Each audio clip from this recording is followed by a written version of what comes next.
آخری زمانے میں آنے والے مومنین کی صفات. کون ہے آخری زمانے کا مومن؟ آخری زمانے کا مومن وہی ہے جو امام کی مدد کرے گا. جی یہ پرسہ ہم امام کو دینے آئے نا. مولا امام زمان ہم سے راضی ہو جائیں، مولا ہم سے پرسہ لے لیں. جی صاحب ازاں ہیں، وارث خون ہیں، ولی دم ہیں.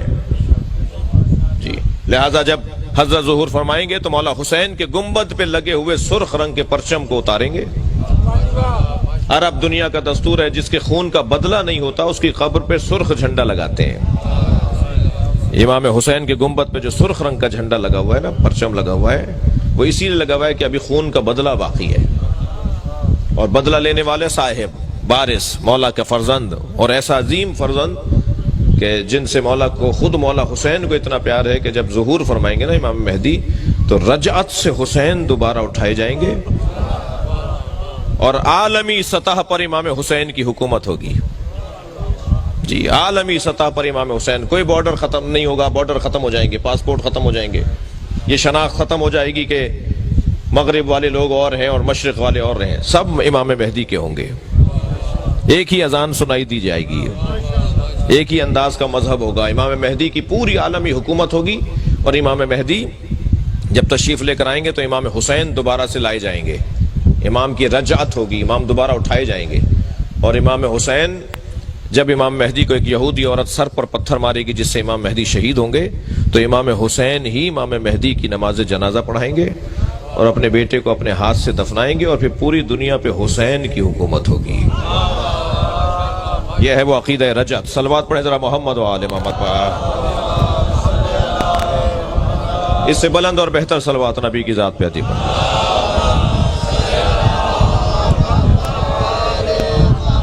لہذا اب اتنا آئیڈیل دور، اتنا پسندیدہ دور، اتنا بہترین ماحول کہ جب امام حسین کے ہاتھ میں پوری کائنات ہوگی. جی ویسے تو ابھی بھی ہے، مگر مراد ہماری سماجی اختیارات ہیں. ابھی تو دلوں پر اختیارات ہیں نا، پھر بدنوں پر بھی اختیارات ہوں گے، پھر محلوں پر بھی، شہروں پر بھی، ملکوں پر بھی، کائنات پر امام حسین کے اختیار کا اظہار ہوگا. اسے کہتے ہیں عقیدہ رجعت. میں ان بچوں کے لیے عرض کر رہا ہوں اس زمانے کے لوگوں کی صفات کیا ہیں. اس زمانے کے سب سے پہلے تو اللہ نے یہ بات واضح کر دی کہ آخری زمانے میں دین کو بچانا بہت مشکل ہوگا. دین بچانا بہت مشکل ہے. بہت بڑا کارنامہ ہے ان لوگوں کا جو آج کے زمانے میں نماز پڑھتے ہیں. بہت بڑا کارنامہ ہے ان لوگوں کا جو آج کے زمانے میں مجلس میں آ کے بیٹھتے ہیں. جتنا مجمع یہاں بیٹھا ہے الحمدللہ بہت بڑا مجمع ہے، لیکن اس سے 2 برابر مجمع ہوگا جو نہیں آیا. جی اس سے 2 برابر مجمع ہوگا جو ان کو پتا ہے کہ مجلس ہو رہی ہے پھر بھی وہ نہیں آیا. تو یہ جو آ کے بیٹھا ہے، یہ جو نہیں آیا وہ برابر کیسے ہو سکتے ہیں؟ یہ برابر نہیں ہوں گے نا. یہ جو آ کر بیٹھے ہیں ان کی فضیلت زیادہ ہے نا. ایسے ہی جو نماز پڑھنے کے لیے مسجد میں جاتے ہیں، جمعہ پڑھنے کے لیے جاتے ہیں، حج کرنے جاتے ہیں، عبادتیں انجام دیتے ہیں، وہ کیسے برابر ہو جائیں گے ان لوگوں؟ وہ ان کے برابر کیسے ہو جائیں گے جو یہ سب کچھ نہیں کرتے؟ اللہ کا نہ کسی سے پڑوس ہے، نہ اللہ کی کسی سے رشتہ داری ہے. اللہ پڑوس کی بنیاد پر نہیں کرتا، کسی کو مقام نہیں دیتا، نہ رشتہ داری ہے اللہ کی. لم یلد ولم یولد ہے. جی اللہ تو محنت اور مشقت اور زحمت اور عبادت اور خلوص اور سچائی کی بنیاد پر عظمتیں دیتا ہے. کوئی ضروری نہیں ہے کوئی 5 لاکھ روپے خرچ کرے تو زیادہ معتبر ہو جائے اور کوئی 5 روپے خرچ کرے تو اس کا اعتبار کچھ نہ رہے. اللہ کے ہاں گنا نہیں جاتا، تولا جاتا ہے. وہ یہ دیکھتا ہے کون میری خاطر کام کر رہا ہے. کیا معلوم وہ ککڑی بیچنے والے کی 2 ککڑیاں جو اس نے کسی عزادار کو کھلائی ہو وہ کسی کی دیکھ کھلانے سے زیادہ ثواب رکھتی ہو. خبردار.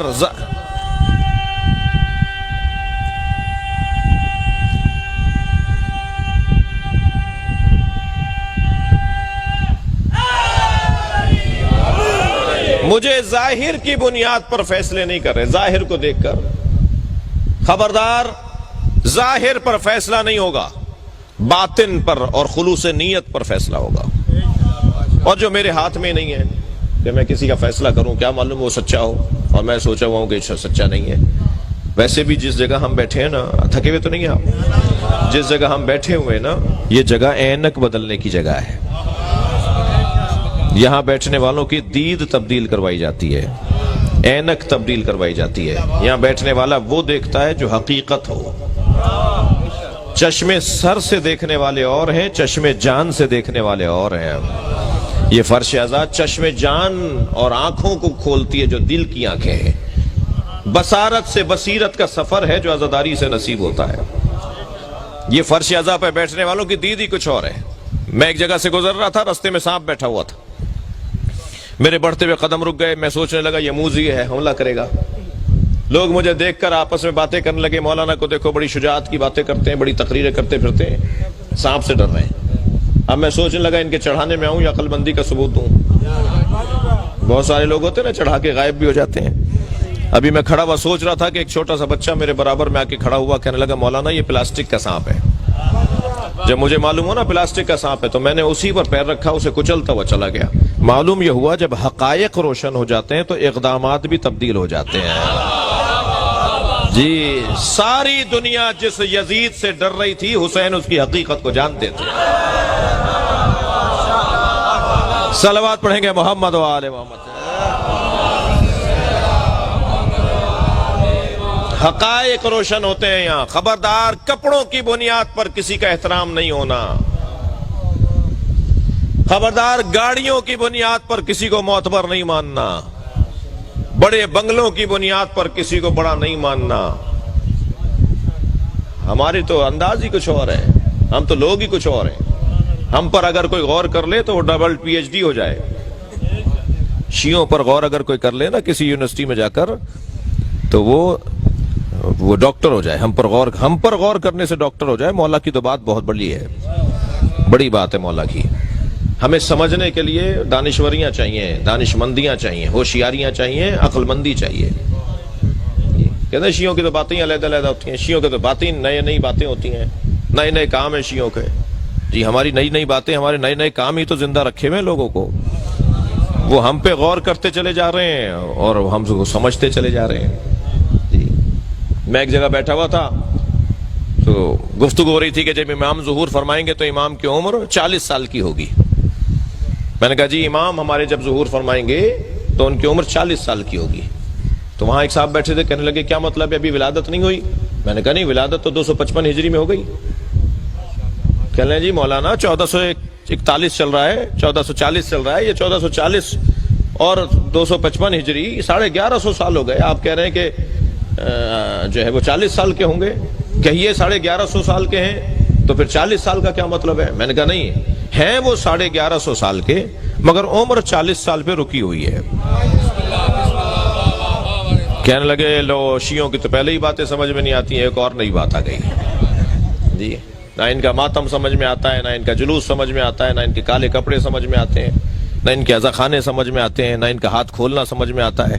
جی ایک لمبی فہرست ہے جو باتیں سمجھ میں نہیں آتی، ایک اور نئی بات۔ تو میں نے کہا جی آپ کی عمر کتنی ہے؟ کہنے لگے جی 70 سال کا ہوں۔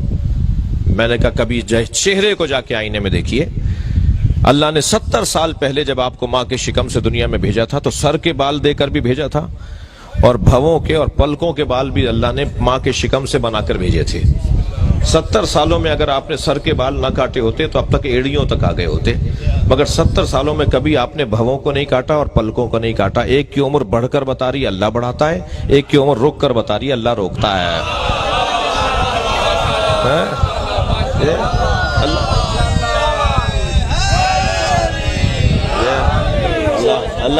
اللہ چاہے تو عمر کو روک دے، اللہ قادر ہے۔ وہ ہمارے امام کو 40 سال کی عمر پر ٹھہرائے ہوئے ہے، جب ظاہر ہوں گے تو 40 سال کی عمر کے ہوں گے، یعنی 40 سال کا جو کیفیت ہوتی ہے وہ ہوگا۔ تو عزیزان گرامی، ہم تو جو یہاں بیٹھنے والے کی میں بات کر رہا تھا کہ دید ہی کچھ اور ہے۔